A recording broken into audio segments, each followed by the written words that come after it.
삼성이 어디 가겠어? 베트남 정부가 비웃었습니다. 8천억을 더 내놓으라며 전기까지 끊었습니다. 그 한마디에 60조 원이 공중으로 사라졌습니다. 25만 명이 하루아침에 거리로 쏟아졌습니다. 전국이 불타올랐고 세계가 베트남을 조롱했습니다. 그런데 진짜 충격은 그 다음이었습니다. 삼성이 최종 결정을 발표한 순간 25만 명이 동시에 오열했습니다. 복수할 수 있었는데 하지 않은 이유. 그 안에는 아무도 예상하지 못한 반전이 숨겨져 있었습니다. 15년간 삼성과 함께한 베트남 노동자의 증언. 그 충격적인 전말을 지금 공개합니다. 시작하기 전 구독과 좋아요, 그리고 대한민국 화이팅 댓글로 한국을 응원해주세요. 저는 응우엔 티란이라고 합니다. 베트남 타이응우엔성에 있는 삼성전자 공장에서 일하고 있어요. 올해로 15년째입니다. 지금은 생산라인 부반장을 맡고 있고요. 저희 라인에만 120명이 일하고 있죠. 그날 아침도 평소와 다를 게 없었어요. 새벽 5시에 눈을 떴습니다. 남편은 이미 출근 준비를 하고 있었고 딸 아이는 아직 곤히 자고 있었죠. 부엌에서 쌀국수를 데우는 동안 라디오를 틀었어요. 평소처럼 아침 뉴스가 흘러나왔습니다. 그런데 갑자기 음악이 끊기더니 속보가 터져나왔어요. 삼성전자 베트남 생산량 50% 인도 이전 공식 발표. 저는 국자를 든 채로 멈춰버렸습니다. 뭐라고요? 분명히 잘못 들은 거라고 생각했어요. 삼성이 떠난다고요? 60조 원을 쏟아부은 삼성이 손이 떨려서 국자를 놓칠 뻔했습니다. 남편이 부엌으로 뛰어들어왔어요. 란, 지금 뉴스 봤어? 저는 대답할 수가 없었습니다. 입이 안 떨어지더라고요. 출근길이 그렇게 멀게 느껴진 적이 없었어요. 오토바이를 타고 공장으로 향하는데 평소엔 15분이면 도착하거든요. 그날은 1시간이 걸린 것 같았습니다. 머릿속이 하얘졌어요. 공장 정문에 도착하니까 이미 사람들이 웅성거리고 있었습니다. 평소 같으면 각자 라인으로 흩어지는 시간인데 아무도 움직이지 않더라고요. 다들 핸드폰을 들여다보고 있었어요. 수백 개의 얼굴에 똑같은 표정이 떠 있었습니다.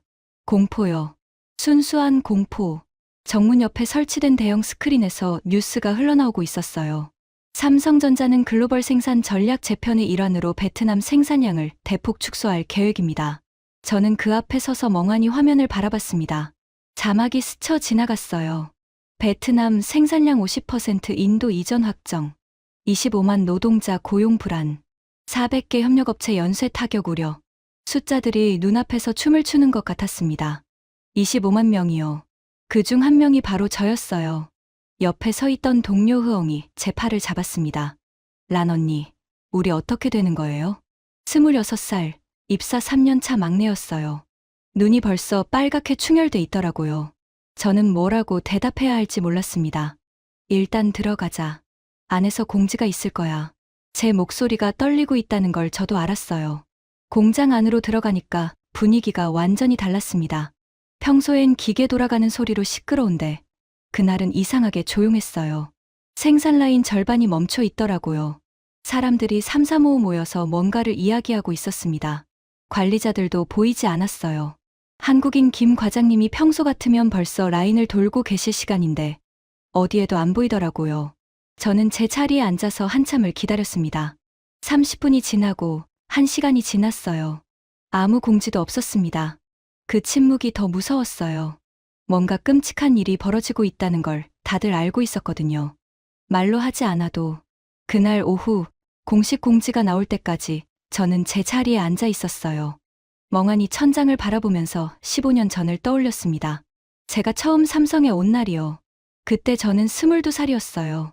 타이응우엔성 깊은 산골 마을에서 태어났습니다. 아버지는 농사를 지으셨고 어머니는 시장에서 채소를 파셨죠. 우리 집은 가난했어요. 정말 가난했습니다. 비가 오면 지붕에서 물이 새서 양동이를 받쳐놔야 했어요. 겨울엔 이불 한 장으로 온 가족이 몸을 붙이고 잤습니다. 고등학교를 졸업하고 나서 저는 하노이로 올라왔어요. 뭐라도 해야 했거든요. 동생이 아직 중학생이었고 아버지는 당뇨 합병증으로 쓰러지셨어요. 병원비가 필요했습니다. 하노이에서 이것저것 해봤어요. 식당 서빙, 공장 일용직, 청소. 하루 벌어 하루 먹는 생활이었죠. 한 달 월급이 200만 동, 우리 돈으로 10만 원도 안 됐어요. 그 돈으로 서울에 월세 내고 밥 먹고 고향에 보내면 남는 게 없었습니다. 그러던 어느 날 친구가 전화를 했어요. 라나, 삼성에서 사람 뽑는데 타이응웬에 공장 새로 지었다고. 삼성이요? 그때까지 저는 삼성이 뭔지도 잘 몰랐어요. 그냥 한국에 있는 큰 회사라고만 들었습니다. 월급이 얼마나 되는데? 500만 동은 된대. 500만 동이요. 제가 봤던 것의 2배가 넘었습니다. 저는 그 자리에서 지원서를 썼어요. 면접 날 새벽 4시에 일어나서 버스를 3번 갈아탔습니다. 타이응우엔까지 5시간이 걸렸어요. 공장 앞에 도착하니까 사람이 바글바글했습니다. 수천 명은 됐을 거예요. 다들 저처럼 가난한 시골 출신들이었죠. 면접은 간단했어요. 손이 떨리지 않는지 확인하고 기초적인 수학 문제 몇 개를 풀었습니다. 그리고 일주일 뒤 합격 통보를 받았어요. 저는 그날 펑펑 울었습니다. 첫 출근 날을 아직도 잊지 못해요. 공장 정문을 들어서는 순간 숨이 턱 막히더라고요. 끝이 안 보였어요. 거대한 건물들이 줄지어 있고 수만 명이 일사불란하게 움직이고 있었습니다. 마치 하나의 도시 같았어요. 저는 생산 라인에 배치됐습니다. 휴대폰 부품을 조립하는 일이었죠. 처음엔 정말 힘들었어요. 하루 8시간 서서 일하는 게 보통이 아니더라고요. 손가락이 부르트고 허리가 끊어질 것 같았습니다.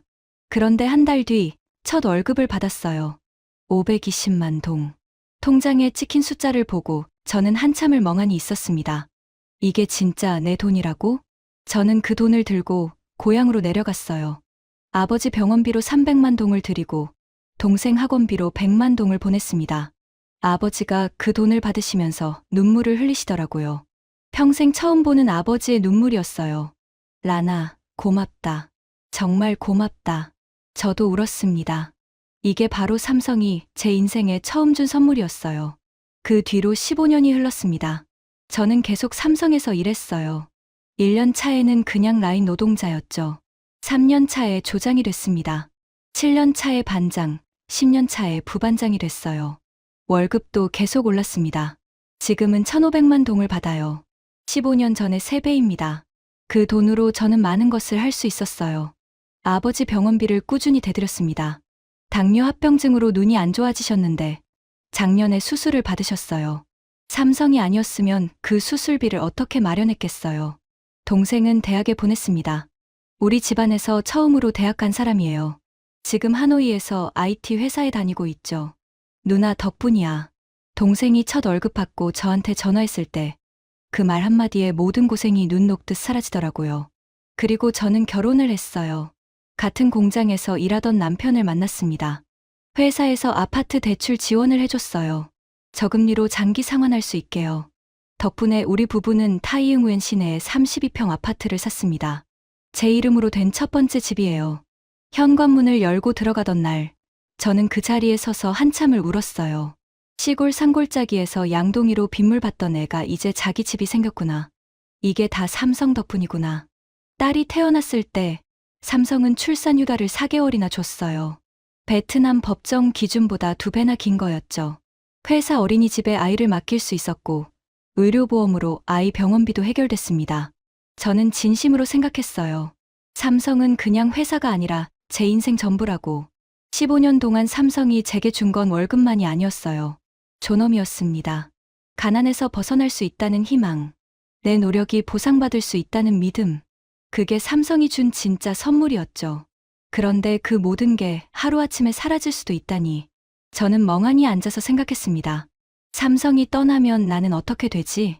아버지 병원비는? 동생은 아직 대출 갚고 있는데? 딸은 이제 겨우 8살인데 가슴이 조여오더라고요. 숨이 안 쉬어지는 것 같았습니다. 사실 그날 발표가 나오기 전에도 이상한 조짐은 있었어요. 저만 느낀 게 아니었습니다. 공장 전체가 뭔가 이상하다는 걸 감지하고 있었죠. 처음 이상함을 느낀 건 한 달 전쯤이었어요. 한국인 김민수 과장님이 계시거든요. 저희 라인 담당이신데 원래 굉장히 밝은 분이세요. 아침마다 저희한테 베트남어로 인사하시고 농담도 잘하시고요. 근데 어느 날부터 표정이 굳어지기 시작했어요. 안녕하세요, 과장님. 제가 인사를 드렸는데 평소 같으면 웃으면서 대답하실 분이 고개만 까딱하고 지나가시더라고요. 뭔가 잘못됐나 싶어서 여쭤봤어요. 과장님, 무슨 일 있으세요? 아, 아니야. 괜찮아. 그 대답이 전혀 괜찮아 보이지 않았습니다. 눈을 못 마주치시더라고요. 며칠 뒤에 더 이상한 일이 벌어졌어요. 주물량이 갑자기 줄어든 거예요. 저희 라인은 원래 하루에 12,000대를 생산합니다. 그런데 본사에서 내려온 지시가 8,000대로 줄었어요. 한 번에 30%나 감소한 거죠. 라인 회의에서 제가 물어봤습니다. 왜 물량이 줄었는지 설명 들으셨어요? 반장님도 고개를 저으시더라고요. 나도 몰라. 그냥 일시적인 조정이라고만 했어. 일시적인 조정이요? 15년 동안 일하면서 이런 적이 없었거든요. 삼성은 언제나 정확했어요. 한 달 전에 물량을 알려주고 그대로 진행됐습니다. 그런 삼성이 갑자기 설명도 없이 물량을 30%나 줄이다니 뭔가 이상했습니다. 그리고 결정적인 일이 터졌어요. 정전이었습니다. 그날 낮 2시쯤이었어요. 생산 라인이 한창 돌아가고 있었는데 갑자기 불이 꺼졌습니다. 기계가 일제히 멈추는 소리가 들렸어요. 윙하던 소리가 순식간에 사라지니까 귀가 멍해지더라고요. 클린룸 온도가 올라가기 시작했습니다. 저희가 만드는 부품은 온도에 민감해요. 몇 도만 올라가도 불량이 납니다. 비상등이 켜지고 엔지니어들이 뛰어다니기 시작했어요. 비상 발전기가 돌아갔지만 전체 라인을 커버할 수는 없었습니다. 핵심 설비 몇 개만 겨우 유지하는 상황이었죠. 저는 라인원들을 대피시키고 상황을 지켜봤어요. 복구 요청을 넣었는데 답이 없다고 하더라고요. 전력공사 쪽에서는 이렇게만 답변했대요. 폭염 때문에 전력 부족입니다. 국민 생활 전력이 우선입니다. 복구 시간은 미정입니다. 미정이요? 삼성이 베트남 수출의 20%를 담당하는 회사인데 복구 시간이 미정이라고요? 저녁 5시가 넘어서야 겨우 전기가 돌아왔습니다. 그때는 이미 늦었어요. 그날 생산량 전부가 폐기됐다는 얘기를 들었습니다. 저는 그때까지만 해도 운이 나빴다고 생각했어요. 하필 폭염이 심한 시기에 정전이 났구나. 그런데 이틀 뒤에 또 끊겼습니다. 이번엔 4시간이나요. 엔지니어들은 탈진 상태가 됐고 노동자들은 이유도 모른 채 조기 퇴근 통보를 받았습니다. 저는 그제야 이상하다는 걸 느꼈어요. 20년 넘게 베트남에서 살면서 이렇게 연달아 정전이 난 적이 없었거든요. 게다가 삼성 공장만 골라서 끊기는 것 같았습니다. 바로 옆에 있는 다른 공장은 멀쩡하다는 얘기가 들리더라고요. 저는 김 과장님을 찾아갔어요. 과장님, 정전이 왜 이렇게 자주 나는 거예요? 우리 공장만 그런 것 같은데요. 김 과장님이 한참 동안 말이 없으시더니 낮은 목소리로 대답하셨습니다. 란 씨, 나도 잘 모르겠어. 근데 이거 단순한 정전이 아닌 것 같아. 그 말에 등골이 서늘해졌습니다. 단순한 정전이 아니라고요? 그럼 뭔데요? 과장님은 더 이상 말씀을 안 하셨어요. 그냥 고개를 젓고 가버리시더라고요. 저는 그 뒷모습을 보면서 불안감이 점점 커지는 걸 느꼈습니다. 뭔가 큰일이 벌어지고 있다. 우리한테 말 안 하는 게 있다. 그 직감이 맞았어요. 진실을 알게 된 건 일주일 뒤였습니다. 퇴근 후에 동료들이랑 맥주를 마시러 갔어요. 평소에 자주 가던 가게인데 그날따라 분위기가 무거웠습니다. 다들 정전 얘기, 물량 감소 얘기를 하고 있었죠. 그때 협력업체에서 일하는 친구 민이 합류했어요. 민은 부품 납품 회사 직원인데 삼성 내부 사정을 좀 아는 편이었습니다. 언니, 나 오늘 완전 충격적인 거 들었어. 민이 목소리를 낮추면서 말했어요. 저는 맥주잔을 내려놓고 귀를 기울였습니다. 뭔데? 정전 있잖아. 그거 우연이 아니래. 심장이 쿵 내려앉았습니다. 무슨 말이야? 민이 주변을 둘러보더니 더 작은 소리로 말했어요. 정부에서 일부러 끄는 거래. 삼성한테 메시지 보낸 거지. 우리 말 안 들으면 이렇게 될 수 있다고. 저는 믿을 수가 없었습니다. 정부가요? 삼성한테요? 그게 무슨 소리야? 왜 정부가 삼성을 협박해? 민이 설명해줬어요. 새 정부가 들어서면서 방침이 바뀌었대요. 예전에 약속했던 세금 감면을 뒤집겠다는 거였습니다. 그것도 모자라서 8천억 원이 넘는 돈을 추가로 내라고 요구했다더라고요. 8천억이요? 응. 그런데 더 충격적인 건 정부 관료가 한 말이야. 민이 핸드폰을 꺼내서 뭔가를 보여줬어요. 어디서 구했는지 모르겠는데 녹취록 같은 게 돌고 있더라고요. 거기 적힌 말이요. 삼성이 어디 가겠어. 공장도 다 여기 있고 사람도 다 여기 있는데 뭘 걱정해. 저는 그 문장을 보고 손이 떨리기 시작했습니다. 삼성이 어디 가겠냐고요? 그게 정부 관료가 할 말이에요. 60조 원을 투자한 회사를요. 25만 명을 고용한 회사를요. 그렇게 우습게 봤다고요? 저는 그날 밤잠을 잘 수가 없었어요. 천장을 바라보면서 계속 생각했습니다. 정부가 욕심을 부리고 있구나. 8천억을 더 뜯으려고 삼성을 협박하고 있구나. 전기를 끊어서 압박하고 있구나. 그런데 정부는 모르는 거예요. 한국 사람들이 어떤 사람들인지. 저는 15년 동안 한국 사람들과 일해왔거든요. 그분들 성격 잘 알아요. 약속을 목숨처럼 중요하게 여기는 분들이에요. 한번 약속하면 반드시 지키고 상대도 그러기를 기대하죠. 그래서 약속을 어기는 사람을 가장 싫어해요. 무시당하는 것도 절대 못 참으시고요. 그런데 정부가 뭘 했어요? 약속을 깼잖아요. 세금 감면 약속을 뒤집었잖아요. 그것도 모자라서 비웃었잖아요. 삼성이 어디 가겠어? 라고. 저는 이불 속에서 몸을 웅크렸습니다. 불안해서 미칠 것 같았어요. 삼성이 화가 나면 어떻게 되지? 설마 진짜로 떠나진 않겠지? 그래도 혹시 생각이 꼬리에 꼬리를 물었습니다. 남편이 잠결에 물었어요. 란, 왜 안 자? 아무것도 아니야. 그냥 좀 생각이 많아서. 저는 거짓말을 했습니다. 남편한테 걱정 끼치기 싫었거든요. 그런데 속으로는 계속 되뇌었어요. 삼성이 15년 동안 쌓은 걸 그냥 버리고 가겠어? 60조 원을 날리겠어? 말이 안 되잖아. 분명 협상이 될 거야. 정부도 바보는 아니니까. 어느 선에서 타협하겠지. 그렇게 스스로를 위로했습니다. 하지만 마음 한구석에선 불안이 자라나고 있었어요. 한국 사람들은 신뢰가 무너지면 돌아서는 분들이라는 걸 저도 알고 있었거든요. 한번 무너진 믿음 앞에서 얼마나 냉정해지시는지. 저는 15년 동안 그걸 봐왔으니까요. 그리고 일주일 뒤, 제가 가장 두려워하던 소식이 들려왔습니다. 삼성이 진짜로 발표를 한 거예요. 생산량 50%를 인도로 이전한다고. 그 순간 저는 깨달았어요. 정부의 욕심이 모든 걸 망쳐버렸구나. 8천억을 더 가지려다가 60조 원짜리 투자를 날린 거구나. 아니, 그것만이 아니었어요. 500조 원짜리 미래를요. 앞으로 삼성이 베트남에 쏟아부을 투자를요. 그걸 몽땅 날려버린 거예요. 고작 8천억 때문에. 그리고 최악은요. 아직 시작도 안 했습니다. 진짜 지옥은 그 다음부터였어요. 그날 아침, 저는 평소보다 일찍 출근했어요. 불안해서 잠을 못 잤거든요. 새벽 4시에 눈이 떠져서 그냥 일어났습니다. 남편은 아직 자고 있었고, 딸아이도 곤히 자고 있었죠. 저는 거실에 앉아서 핸드폰을 들여다봤어요. 뉴스를 검색했습니다.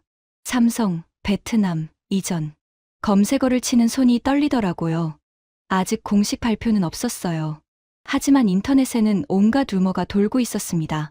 삼성 베트남 철수 임박, 인도 이전 확정설, 25만 노동자 대량 실업 위기.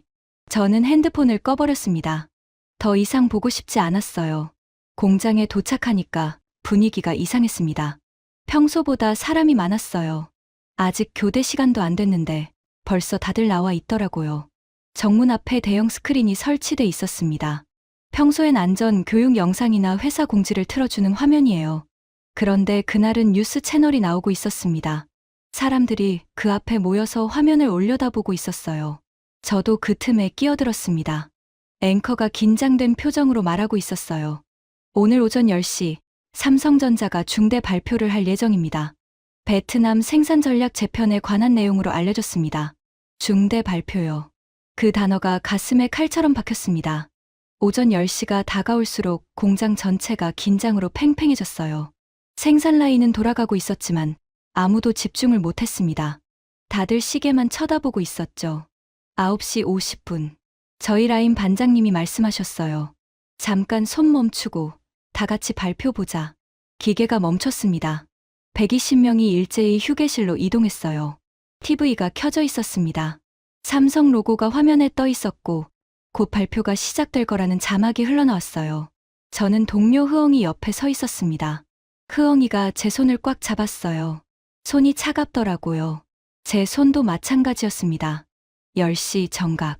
화면이 바뀌었어요. 삼성전자 부사장이 연단에 섰습니다. 표정이 굳어 있었어요. 저는 그 표정을 보는 순간 알았습니다. 좋은 소식이 아니라는 걸. 삼성전자는 글로벌 생산 전략 재편의 일환으로 중대한 결정을 내렸습니다. 부사장의 목소리가 휴게실에 울려 퍼졌습니다.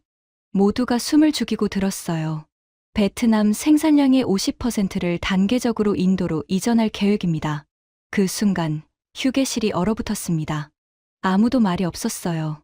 숨소리조차 들리지 않았습니다. 50%요. 생산량의 절반을요. 그게 무슨 뜻인지 다들 알고 있었습니다. 25만 명 중 절반이 일자리를 잃을 수도 있다는 거였어요. 발표는 계속됐습니다. 신규 투자 물량은 전부 인도에 배정됩니다. 베트남 공장은 현상 유지 수준으로 운영될 예정입니다. 현상 유지요. 그 말이 더 무서웠어요. 확장은 없다는 뜻이잖아요. 점점 줄어들 거라는 뜻이잖아요. 오늘 당장은 아니더라도 언젠가는 다 없어질 거라는 뜻이잖아요. 저는 다리에 힘이 풀리는 걸 느꼈습니다. 옆에 있던 의자를 붙잡고 겨우 서 있었어요. 흐엉이가 울기 시작했습니다. 소리 없이 눈물만 주르륵 흘리더라고요. 저는 그 애를 안아줄 힘도 없었어요. 저도 울고 싶었거든요. 근데 눈물이 안 나오더라고요. 너무 충격을 받으면 눈물도 안 나온다는 거 그때 처음 알았습니다. 발표가 끝나고 TV가 꺼졌어요. 휴게실에 정적이 흘렀습니다. 아무도 움직이지 않았어요. 뭘 해야 할지 모르겠더라고요. 반장님이 먼저 입을 여셨습니다. 일단 오늘은 조기 퇴근이다. 내일 추가 공지가 있을 거야. 사람들이 하나둘 일어나기 시작했어요. 다들 좀비 같았습니다. 눈에 초점이 없고 발걸음이 느리고 아무 말도 없었죠. 저도 그 무리에 섞여서 공장을 나왔습니다. 정문을 나서는 순간 햇살이 눈부시게 쏟아졌어요. 날씨는 너무나 좋았습니다. 하늘은 파랗고 바람은 선선하고 그런데 제 마음은 지옥이었어요. 이 좋은 날씨가 원망스러웠습니다. 집에 돌아오니까 남편이 먼저 와 있었어요. 남편도 같은 공장에서 일하거든요. 물류 쪽이라 라인은 달랐지만 발표는 똑같이 들었겠죠. 거실에 앉아있는 남편 얼굴이 하얗게 질려 있었습니다. 란, 봤어? 응. 저는 그 옆에 털썩 주저앉았어요. 한참 동안 아무 말도 안 했습니다. 뭐라고 해야 할지 모르겠더라고요. 남편이 먼저 입을 열었어요. 우리 둘 다 잘리면 어떡하지? 그 말에 심장이 철렁 내려앉았습니다. 생각하고 싶지 않았던 거예요. 근데 남편이 말로 꺼내버리니까 현실이 되어버린 것 같았어요. 저는 계산을 해봤습니다. 우리 부부 월급을 합치면 3천만 동 정도 돼요. 거기서 아파트 대출 갚고 생활비 쓰고 아버지 병원비 보내고 동생 용돈 보내면 빠듯하게 남아요. 근데 둘 다 실직하면 대출은 어떡하지? 아버지 병원비는? 동생은 아직 대학 졸업 안 했는데 머릿속이 복잡해서 미칠 것 같았습니다. 일단 진정하자. 아직 확정된 거 아니잖아. 남편이 말했어요. 근데 그 목소리가 떨리고 있었습니다. 본인도 불안한 거였죠. 저녁에 아버지한테 전화가 왔어요. 뉴스를 보셨나 봐요. 라나, 삼성이 떠난다는 게 무슨 소리냐? 아버지 목소리가 걱정으로 가득 차 있었습니다. 저는 애써 밝게 대답했어요. 아버지, 괜찮아요. 아직 확정된 거 아니에요. 걱정 마세요. 근데 뉴스에서 25만 명이 실직할 수도 있다고 하던데 괜찮겠냐? 그건 최악의 경우예요. 그렇게 안 될 거예요. 저는 거짓말을 했습니다. 아버지를 안심시키려고요. 근데 전화를 끊고 나니까 눈물이 나더라고요. 아버지가 지금 당뇨 합병증으로 한 달에 한 번 병원에 가세요. 약값이랑 검사비가 매달 200만 동씩 들어요. 제가 보내드리는 돈이에요. 근데 내가 실직하면 아버지는 약을 못 드시는 거잖아요. 눈이 더 나빠지시는 거잖아요. 생각하니까 숨이 막혔습니다. 다음 날 동생한테 전화가 왔어요. 누나, 나 뉴스 봤어. 괜찮아? 동생 목소리도 걱정이 가득했습니다. 응, 괜찮아. 걱정 마. 누나, 나 자퇴할까? 그러면 누나 부담이 줄잖아. 그 말에 저는 울컥했어요.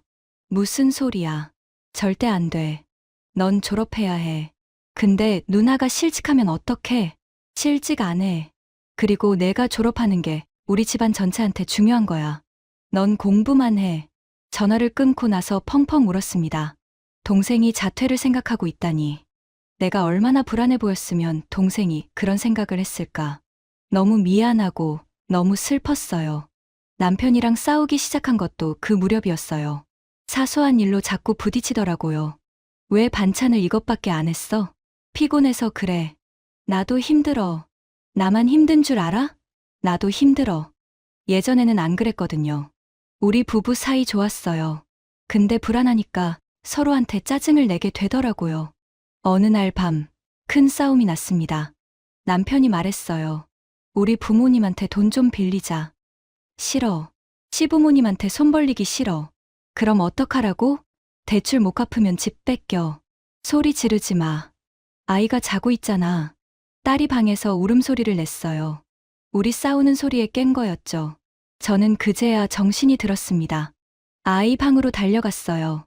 딸이 이불을 뒤집어 쓰고 울고 있었습니다. 엄마, 아빠랑 왜 싸워? 엄마 아빠 이혼해.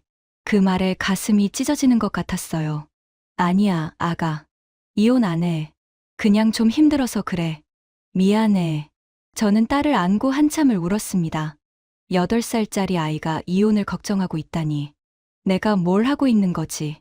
삼성 때문에 우리 가족이 무너지고 있었어요. 아니, 삼성 때문이 아니지. 정부 때문이지. 8천억을 더 뜯으려던 정부 때문에 우리 가족이 이렇게 된 거잖아. 분노가 치밀어 올랐습니다. 발표가 나고 사흘째 되던 날이었어요. 공장 앞에 사람들이 모이기 시작했습니다. 처음엔 10명 남짓이었어요. 손팻말을 들고 서 있었죠. 일자리를 지켜달라. 가족을 굶기지 말라. 저는 출근하면서 그 모습을 봤어요. 불쌍하기도 하고 한편으로는 이해가 됐습니다. 다들 저처럼 불안한 거였죠. 다음 날 사람이 더 늘었어요. 100명은 됐을 거예요. 그 다음 날은 500명. 그 다음 날은 2000명. 공장 앞 도로가 막히기 시작했습니다. 출근하는데 평소보다 30분이 더 걸렸어요. 오토바이가 지나갈 수가 없었거든요. 사람들이 도로까지 점거하고 있었습니다. 경찰이 출동했어요. 바리케이드를 치고 사람들을 막으려고 했죠. 근데 사람이 너무 많았어요. 경찰 10명으로 2000명을 어떻게 막겠어요. 일주일이 지나자 시위대는 수만 명으로 불어났습니다. 더 이상 공장 앞에만 있지 않았어요. 시내 중심가로 행진하기 시작했습니다. 저도 그날 퇴근 후에 시위대에 합류했어요. 남편은 반대했습니다. 위험해. 가지 마. 나도 가만히 있을 수가 없어. 우리 일자리잖아. 저는 그렇게 말하고 집을 나섰어요. 시위 현장에 도착하니까 사람이 끝도 없이 이어져 있었습니다. 함성이 하늘을 찔렀어요. 일자리를 지켜라. 정부는 책임져라. 삼성을 떠나보내지 마라. 저도 그 구호를 따라 외쳤습니다. 목이 터져라 소리쳤어요. 그렇게라도 안 하면 미칠 것 같았거든요. 시위대 속에서 동료 민을 만났어요. 협력업체에서 일하는 친구요. 얼굴이 많이 상해 있었습니다. 미나, 너 왜 이래? 무슨 일 있었어? 언니, 우리 회사 문 닫았어. 저는 귀를 의심했습니다. 뭐라고? 벌써? 응. 삼성 물량이 끊기니까 버틸 수가 없대. 이번 주부터 무급휴직이야. 민이 눈물을 글썽이더라고요. 나 어떡해, 언니. 월세도 못 내게 생겼어. 저는 민을 안아줬습니다. 뭐라고 위로해야 할지 모르겠더라고요. 민이 처한 상황이 곧 내 상황이 될 수도 있었으니까요. 시위가 격해지기 시작한 건 그날 저녁이었어요. 해가 지고 나니까 분위기가 달라지더라고요. 사람들 얼굴에서 불안이 분노로 바뀌어가는 게 보였습니다. 누군가 돌을 던졌어요. 경찰 바리케이드를 향해서요. 그게 시작이었습니다. 여기저기서 물건이 날아갔어요. 경찰이 진압을 시작했습니다. 방패를 들고 밀고 들어왔어요. 최루탄이 터졌습니다. 눈이 따갑고 숨을 쉴 수가 없었어요. 저는 군중 속에 휩쓸려서 이리저리 밀려다녔습니다. 어디가 어딘지 모르겠더라고요. 언니, 언니. 민 목소리가 들렸어요. 돌아보니까 민이 바닥에 쓰러져 있었습니다. 저는 사람들을 해치고 민한테 달려갔어요. 민이 이마에서 피를 흘리고 있었습니다. 누군가 던진 돌에 맞은 것 같았어요. 미나, 미나, 정신 차려. 민이 눈을 떴어요. 다행히 의식은 있었습니다. 언니, 나 괜찮아. 그냥 좀 맞았어. 괜찮긴 뭐가 괜찮아요. 피가 줄줄 흐르고 있는데 저는 민을 부축해서 시위 현장을 빠져나왔습니다. 근처 병원 응급실로 데려갔어요. 다행히 큰 부상은 아니었습니다. 이마를 내 반을 꿰맸어요. 민이 침대에 누워서 말했습니다. 언니, 이게 뭐 하는 짓이야? 우리끼리 싸워서 뭐가 달라져? 저는 대답할 수가 없었어요. 민말이 맞았거든요. 우리끼리 싸워봤자 삼성이 돌아오는 것도 아니고 정부가 잘못을 인정하는 것도 아니잖아요. 그냥 서로 다치기만 하는 거였어요. 그런데 그 분노를 어디다 풀어야 하는지 모르겠더라고요. 병원에서 나오니까 밤 11시가 넘어 있었어요. 시위 현장은 좀 잠잠해진 것 같았습니다. 저는 집으로 돌아가면서 생각했어요. 우리가 누구한테 화를 내야 하는 거지? 처음엔 삼성한테 화가 났었어요. 왜 떠나냐고. 왜 우리를 버리냐고. 근데 생각해보니까 삼성이 떠나고 싶어서 떠나는 게 아니잖아요. 60조 원을 투자해놓고 그걸 버리고 싶은 회사가 어디 있겠어요. 떠밀린 거였죠. 정부가 떠민 거예요. 8천억을 더 내놓으라고 협박하고 전기를 끊어서 압박하고 삼성이 어디 가겠어? 라고 비웃고 그렇게 떠민 거잖아요. 다음 날부터 시위대 분위기가 바뀌기 시작했어요. 진실이 퍼지기 시작했거든요. 정부가 8천억을 요구했다는 얘기, 일부러 정전을 냈다는 얘기, 삼성을 비웃었다는 얘기, SNS에서 녹취록이 돌았어요. 정부 관료가 했다는 그 말이요. 삼성이 어디 가겠어. 공장도 다 여기 있고 사람도 다 여기 있는데 뭘 걱정해. 그 녹취록이 공유되면서 사람들 분노가 폭발했습니다. 시위대 구호가 바뀌었어요. 삼성을 떠나보내지 마라 해서 정부는 책임져라로 8천억 욕심이 60조를 날렸다로 분노의 방향이 돌아선 거예요. 시위대가 정부 청사로 향하기 시작했습니다. 저도 그 대열에 있었어요. 수만 명이 거리를 가득 메우고 행진했습니다. 정부 청사 앞에 도착하니까 경찰이 3중으로 바리케이드를 쳐놨어요. 근데 사람이 너무 많았습니다. 물결처럼 밀려드는 군중을 막을 수가 없었어요. 나와라, 책임져라, 8천억 욕심쟁이들. 함성이 건물을 뒤흔들었습니다. 저는 그 함성 속에서 소리쳤어요. 우리 아버지 병원비 어떡해? 우리 딸 어떡해? 15년을 바쳤는데 이게 뭐야? 목이 찢어질 것 같았어요. 근데 그렇게라도 소리치지 않으면 미칠 것 같았습니다. 시위는 며칠간 계속됐어요. 매일 수만 명이 거리로 쏟아져 나왔습니다. 타이응 우엔만이 아니었어요. 박린에서도 시위가 일어났습니다. 호찌민에서도 연대 집회가 열렸어요. 하노이에서도 대학생들이 모였습니다. 전국이 들끓고 있었어요. 세계 언론이 주목하기 시작했습니다. 외신 기자들이 몰려왔어요. 카메라가 시위 현장을 비췄습니다. 저도 인터뷰 요청을 받았어요. 영국 방송사라고 했습니다. 당신은 왜 여기 나왔습니까? 저는 카메라를 보면서 말했어요. 저는 삼성에서 15년을 일했습니다. 제 인생 전부를 바쳤어요. 그런데 정부의 욕심 때문에 모든 게 무너지고 있어요. 저뿐만이 아니에요. 25만 명이 똑같은 처지예요. 우리가 뭘 잘못했다고 이런 일을 당해야 해요? 말하다가 울컥했습니다. 카메라 앞에서 눈물을 보이고 싶지 않았는데 참을 수가 없었어요. 정부 반응은 한심했습니다. 처음엔 아무 말도 안 했어요. 시위가 커지니까 그제야 입을 열었는데 하는 말이 가관이었습니다. 삼성의 결정을 존중한다. 노동자들의 재취업을 지원하겠다. 사과는 없었어요. 잘못을 인정하지 않았습니다. 8천억 요구한 거, 전기 끄는 거, 삼성 비웃은 거, 그 어떤 것도 언급하지 않았어요. 오히려 삼성 탓을 하는 것 같았습니다. 삼성이 일방적으로 결정했다는 식으로요. 저는 그 뉴스를 보면서 TV를 끄고 싶었어요. 너무 화가 나서요. 뻔뻔하다. 정말 뻔뻔하다. 자기들이 다 망쳐놓고 피해자 코스프레를 하고 있었어요. 그런데요, 세계는 속지 않았어요. 외신들이 진실을 파헤치기 시작했거든요.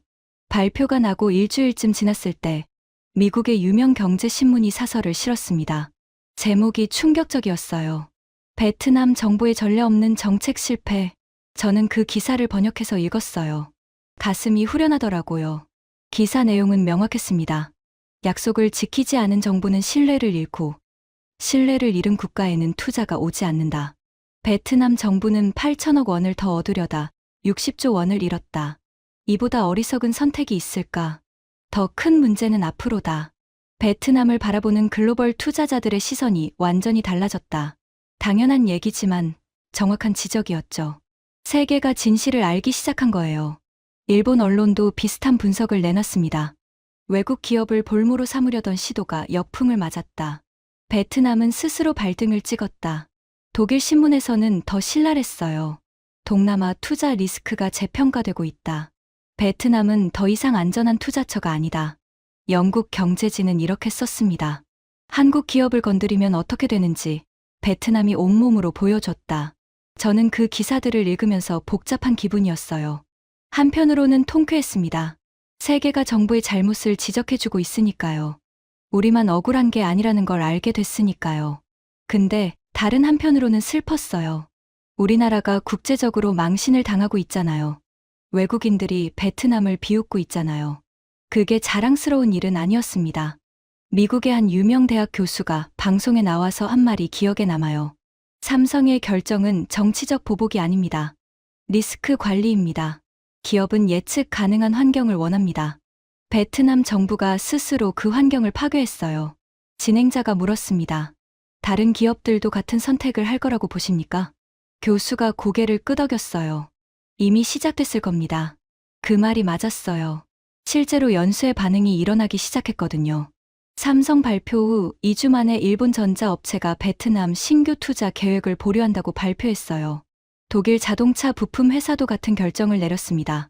대만 반도체 기업도 공장 증설을 재검토한다고 했어요. 투자 설명회들이 줄줄이 취소됐습니다. 베트남으로 향하던 돈들이 방향을 틀기 시작한 거예요. 유명 투자은행이 베트남 투자 등급을 낮췄습니다. 정책 신뢰도가 급락했다. 제조업 투자를 재검토해야 한다. 그 리포트가 나오자 주식시장도 출렁였어요. 베트남 증시가 하루에 5%나 빠졌습니다. 정부가 뒤늦게 진화에 나섰어요. 외국 투자 기업에 대한 정책 기조는 변함없다. 삼성거는 오해가 있었다. 근데 아무도 안 믿었어요. 이미 한 행동이 있는데 말로 뭘 어쩌겠어요. 그 무렵 정부 내부에서도 변화가 생기기 시작했습니다. 산업부 장관이 사퇴했어요. 개인 사정이라고 했지만 다들 알고 있었습니다. 책임을 진 거라고요. 삼성건 담당했던 차관도 경질됐어요. 그 밑에 있던 과장들도 줄줄이 자리에서 물러났습니다. 삼성이 어디 가겠어? 라고 말했다던 그 관료요. 결국 파면됐다는 소식을 들었어요. 저는 그 뉴스를 듣고 웃음이 나왔습니다. 쓴웃음이었어요. 삼성이 어디 가겠어? 그 한마디가 자기 인생도 날려버렸네요. 60조 원만 날린 게 아니라 자기 밥그릇도 날린 거예요. 총리가 대국민 사과를 했습니다. TV에 나와서 고개를 숙였어요. 외국 투자 기업과의 신뢰 회복에 최선을 다하겠습니다. 이번 일로 피해를 입은 노동자들에게 진심으로 사과드립니다. 저는 그 사과를 보면서 생각했어요. 늦었다. 너무 늦었어. 사과한다고 삼성이 돌아와요? 사과한다고 60조 원이 돌아와요? 사과한다고 500조 원짜리 미래가 돌아와요? 다 망쳐놓고 이제 와서 사과해요? 분노가 치밀어 올랐지만 한편으로는 허탈했습니다. 이미 엎질러진 물이니까요. 세계 언론의 평가 중에서 가장 와닿았던 건 이거였어요. 어떤 기자가 쓴 칼럼이었습니다. 베트남 정부는 삼성을 인질로 삼을 수 있다고 착각했다. 공장도 있고 사람도 있고 투자도 했으니 어디 가겠냐고 생각한 거다. 그게 얼마나 큰 착각인지 한국 기업들이 보여줬다. 한국 기업들은 신뢰가 무너지면 미련 없이 떠난다. 그게 그들의 방식이다. 저는 그 문장을 읽으면서 고개를 끄덕였습니다. 맞아요. 저는 15년 동안 한국 사람들과 일하면서 그걸 봐왔어요. 그분들한테 신뢰는 전부예요. 한번 무너지면 돌이킬 수 없어요. 정부가 그걸 몰랐던 거예요. 아니, 알면서도 무시한 거겠죠. 그 오만함이 이 모든 걸 망친 거예요. 그런데요. 이야기는 여기서 끝이 아니었어요. 삼성이 최종 결정을 발표하기 전날 밤, 저는 잠을 잘 수가 없었습니다. 내일이면 모든 게 끝날 수도 있다는 생각에 심장이 터질 것 같았어요. 완전히 철수하면 어떡하지? 25만 명이 전부 길거리에 나앉으면 우리 가족은, 아버지는, 동생은, 딸은 이불을 뒤집어 쓰고 떨었습니다. 그런데 다음 날 삼성이 발표한 내용은 제가 예상한 것과 완전히 달랐어요. 그날 아침 저는 새벽 4시에 눈이 떠졌어요. 한숨도 못 잤습니다. 남편도 마찬가지였어요. 거실에 나가보니까 남편이 소파에 앉아 있더라고요. 너도 잠 안 와? 응. 우리는 나란히 앉아서 창밖을 바라봤습니다. 아직 해가 뜨지 않아서 어두웠어요. 오늘 삼성이 최종 결정을 발표한대요. 완전 철수인지 아니면 다른 방법이 있는지. 25만 명의 운명이 오늘 결정되는 거였습니다. 아침 9시 저는 공장에 출근했어요. 오늘은 생산이 없었습니다. 전 직원이 휴게실에 모여서 발표를 보라는 공지가 내려왔거든요. 휴게실에 들어서니까 이미 사람들로 가득 차 있었어요. 모두가 긴장한 표정이었습니다. 동료 흐엉이 제 옆에 와서 섰어요. 언니, 무서워요. 나도, 솔직히 말했습니다. 거짓말할 힘도 없었어요. TV 화면에 삼성 로고가 떠 있었습니다. 10시 정각에 발표가 시작될 예정이었어요. 시계가 9시 55분을 가리켰습니다. 5분이 5시간처럼 느껴졌어요. 10시. 화면이 바뀌었습니다. 삼성전자 부사장이 연단에 섰어요. 저번 발표 때와 같은 분이었습니다. 근데 표정이 달랐어요. 저번엔 굳어 있었는데 오늘은 뭔가 다른 느낌이었습니다. 어떻게 표현해야 할지 모르겠는데 조금 편안해 보였달까요? 오늘 삼성전자의 최종 결정을 말씀드리겠습니다. 휴게실 전체가 숨을 죽였어요. 심장이 목까지 올라온 것 같았습니다. 먼저 신규 투자 물량의 인도 이전은 예정대로 진행됩니다. 가슴이 철렁 내려앉았어요. 역시 떠나는구나. 끝났구나. 하지만 부사장이 잠시 말을 멈췄습니다.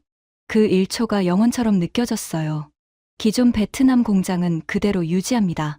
현재 근무 중인 25만 명의 고용은 전원 보장됩니다. 저는 그 말을 듣고 멍해졌어요. 제대로 들은 거 맞나? 25만 명 고용 보장. 전원. 옆에 있던 흐엉이가 갑자기 소리를 질렀습니다. 언니, 우리 잘리는 거 아니래요. 그제야 정신이 들었어요. 휴게실이 술렁이기 시작했습니다. 여기저기서 환호성이 터져 나왔어요. 누군가 박수를 치기 시작했고 그게 퍼져나가서 휴게실 전체가 박수 소리로 가득 찼습니다. 저는 그 자리에 주저앉았어요. 다리에 힘이 풀렸거든요. 눈물이 왈칵 쏟아졌습니다. 참으려고 했는데 안 되더라고요. 흐엉이가 저를 안아줬어요. 그 애도 울고 있었습니다. 우리는 한참 동안 서로 붙잡고 울었어요. 발표가 끝나고 나서 저는 공장 밖으로 나왔습니다. 바람을 쐬고 싶었어요. 머릿속이 복잡했거든요. 기쁘기도 하고 안도하기도 하고 근데 뭔가 이상하기도 했어요. 삼성이 왜 이런 결정을 했을까? 완전히 철수하는 게 더 속 시원했을 텐데. 정부한테 당한 게 있으니까 복수할 수 있었잖아요. 란 씨? 뒤에서 누가 불렀습니다. 돌아보니까 김민수 과장님이었어요. 한국인 관리자분이시죠. 과장님, 저 잠깐 바람 쐬러 나왔어요. 나도 같이 걸을까? 우리는 공장 뒤쪽 산책로를 걸었습니다. 평소엔 점심시간에 직원들이 산책하는 곳이에요. 한참을 걷다가 제가 먼저 입을 열었어요. 과장님, 저 궁금한 게 있어요. 뭔데? 삼성이 왜 이런 결정을 한 거예요? 완전히 철수할 수도 있었잖아요. 김 과장님이 한참 동안 말이 없으셨어요. 그러다가 천천히 대답하셨습니다. 솔직히 말하면 본사에서 논의가 많았어. 어떤 논의요? 완전 철수하자는 의견도 있었거든. 저는 심장이 덜컥 내려앉았어요. 역시 그런 얘기가 있었구나.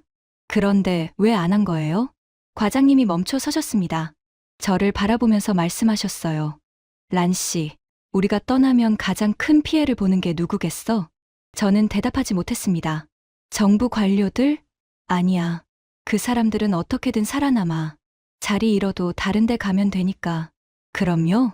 공장에서 일하는 노동자들이야. 란 씨 같은 사람들. 25만 명.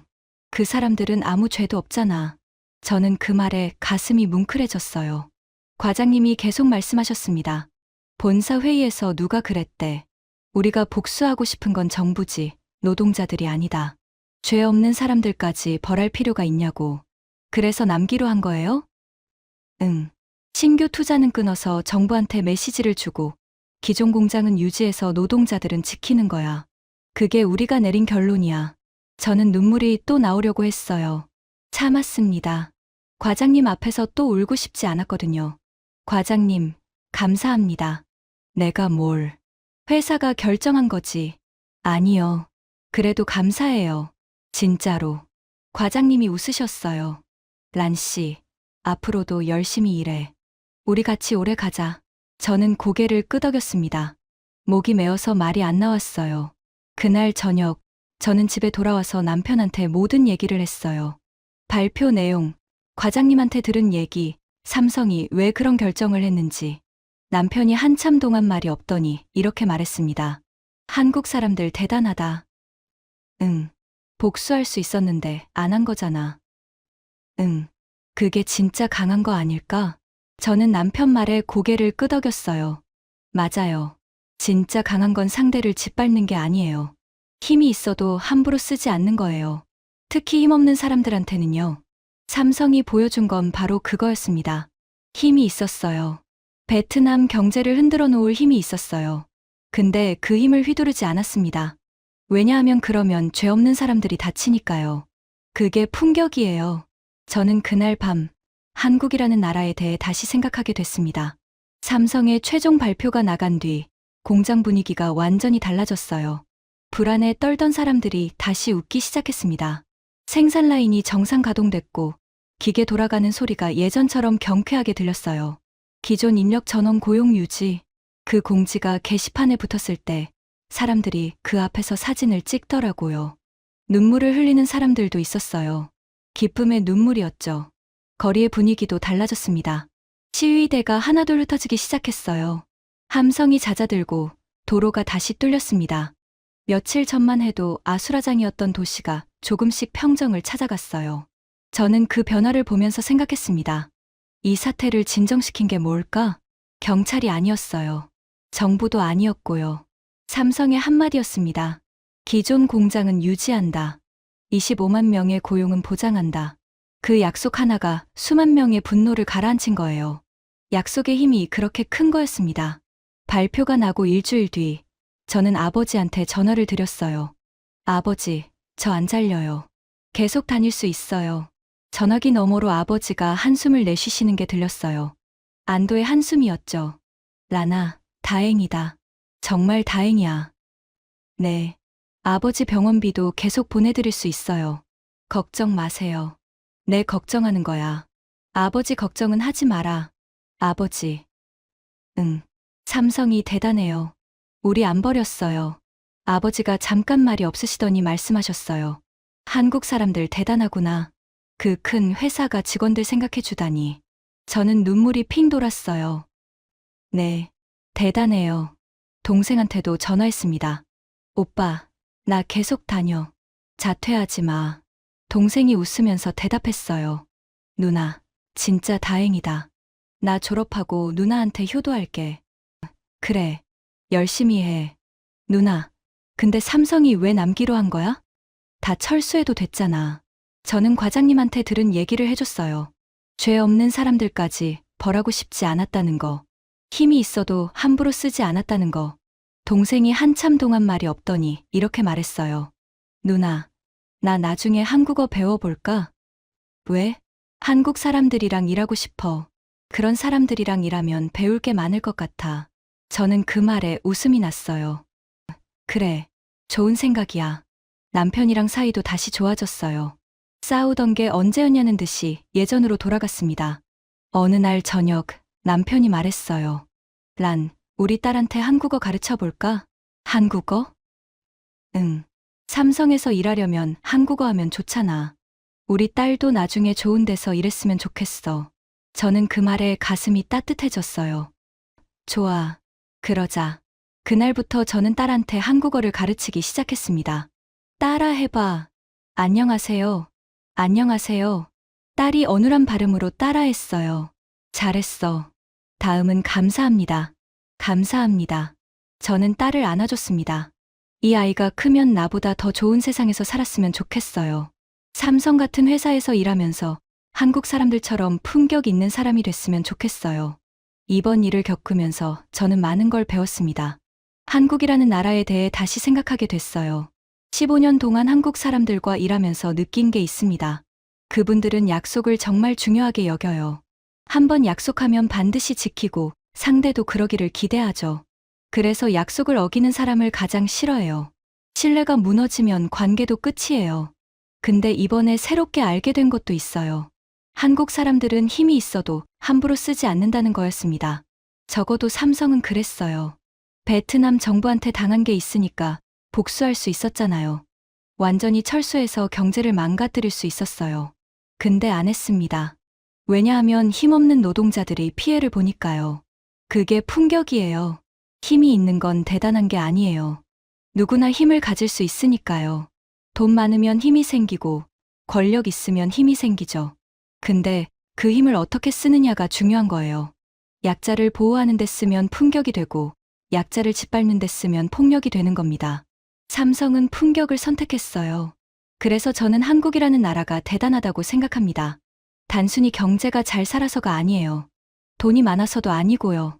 힘이 있어도 올바르게 쓸 줄 아는 나라이기 때문이에요. 베트남 정부는 비싼 수업료를 냈습니다.